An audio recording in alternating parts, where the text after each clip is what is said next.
Mga home remedy para gamutin ang sunburn, alamin.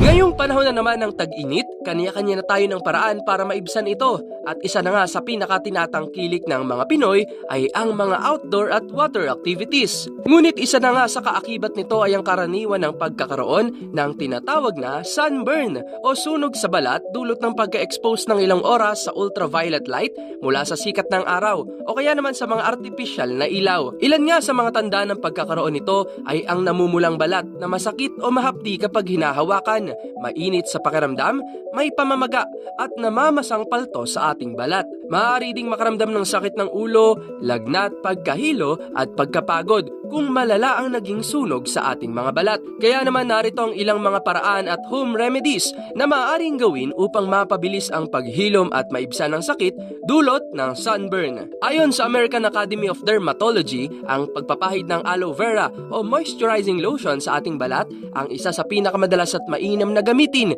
bilang natural na luna sa sunburn dahil ito ay may anti-inflammatory at cooling properties na nakatutulong na makapagpaginhawa sa pakiramdam. Maaari rin daw na mag-cold compress o cool bath sa loob ng 15 to 20 minutes upang makatulong naman sa pagbabawas ng pamamaga at sakit dulot ng sunog sa balat. Nagbibigay din daw ng lunas ang pagbababad ng gata sa balat dahil ito ay naglalaman ng lactic acid na maaaring makatulong sa pag-exfoliate ng dead cells sa balat. At ang huli ay ang pagpapahid ng langis ng niyog sa balat dahil ito ay nagbibigay rin ng anti-inflammatory at antimicrobial properties.